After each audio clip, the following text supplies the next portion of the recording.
Assalamualaikum warahmatullahi wabarakatuh. Perkenalkan saya Arkiantin dengan NIM S1 S1222005. Saya dari jurusan Teknik Informatika. Nah, di sini saya ingin membuat suatu struktur data untuk menyimpan dictionary dengan menggunakan hash. Nah, ini saya lakukan untuk memenuhi tugas dari mata kuliah Sistem Temu Kembali Informasi yang diberikan oleh dosen saya. Baiklah, di sini langsung saja saya akan tuliskan dulu kodenya. Di sini saya menggunakan VS Code dan Python. Baik, di sini saya mulai tuliskan kodenya dulu.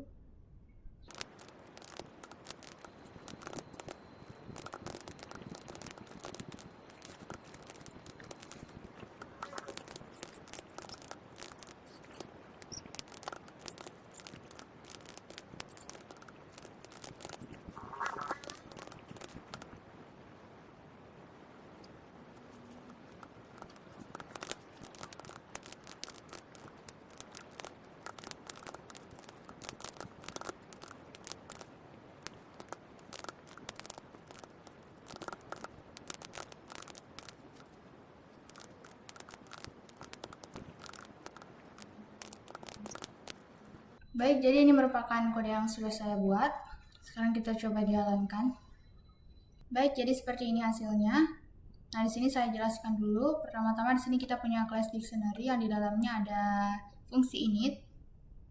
Yang mana di sini kita mempunyai self capacity untuk ukuran awal tabel hash-nya, kemudian ada self size untuk jumlah elemen yang tersimpan. Kemudian ada self table-nya, yaitu untuk menyimpan key value. Kemudian selanjutnya ada self deleted, yaitu untuk placeholder untuk menandai slot yang dihapus. Nah, kemudian selanjutnya di sini kita punya fungsi hash dengan parameter self dan key. Nah, yang mana di sini kita akan menghitung hash value-nya dengan menggunakan fungsi bawaan hash key, lalu mengambil modulus dengan capacity agar nilai tetap dalam batas ukuran tabel. Nah, selanjutnya di sini ada fungsi probe atau linear probing. Nah, di sini jika terjadi tabrakan, maka akan mencari indeks berikutnya secara linear ke kanan. Nah, jika mencapai akhir tabel, maka akan kembali ke awal. Nah, selanjutnya di sini ada fungsi put atau def put, yang mana parameternya self, key, dan value. Nah, di sini kita akan hitung indeks awalnya, kemudian selanjutnya akan ada perulangan while di sini, yang mana di sini akan dilakukan update jika key-nya sudah ada, kemudian selanjutnya linear probing jika tabrakan. Nah, selanjutnya di sini key value-nya disimpan. Nah, selanjutnya di sini dia akan resize jika load vektornya itu lebih besar daripada 0,7. Nah, jadi secara keseluruhan itu jika lokasinya sudah terisi, maka akan dicek apakah key-nya sudah ada atau belum. Nah, jika key ditemukan, maka akan diperbarui nilainya, dan jika key-nya berbeda, maka akan digunakan probe ini untuk mencari slot kosong.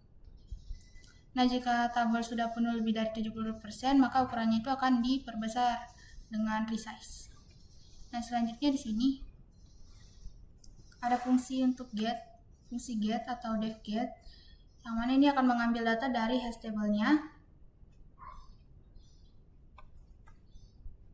Jadi dia akan mencari indeks awal dengan hash, kemudian jika ditemukan akan dikembalikan nilainya, dan jika tidak cocok maka akan digunakan linear probing untuk mencari key, dan juga jika tidak ditemukan maka akan dikembalikan none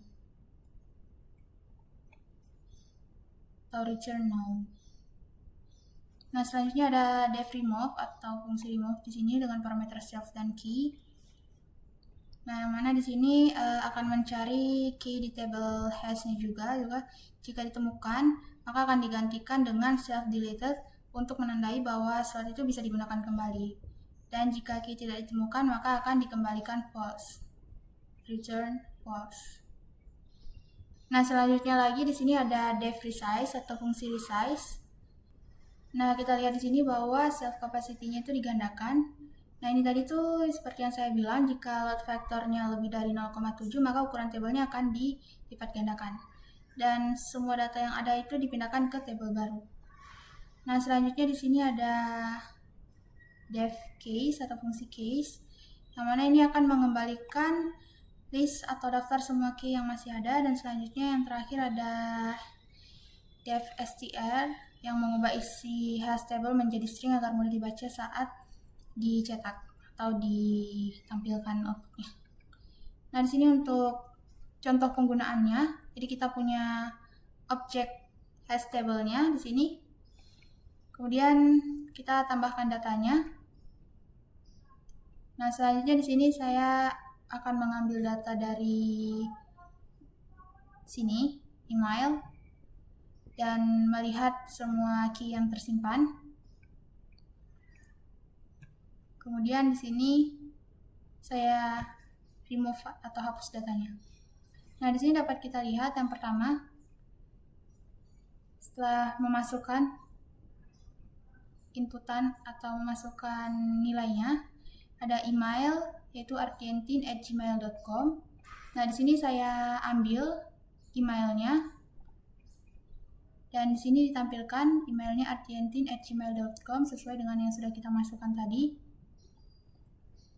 Kita lihat semua key-nya dulu, yaitu ada username, email, dan age. Seperti ini, all key, yaitu username, email, dan age. Nah, kemudian di sini kita coba remove untuk age-nya, sehingga saat tampil seperti ini. Setelah di remove, maka yang tampil itu username-nya Ardientin dan emailnya ardientintien@gmail.com dan tersimpan setelah penghapusan. Baik, sekian dari saya. Lebih dan kurangnya mohon dimaafkan. Wassalamualaikum warahmatullahi wabarakatuh.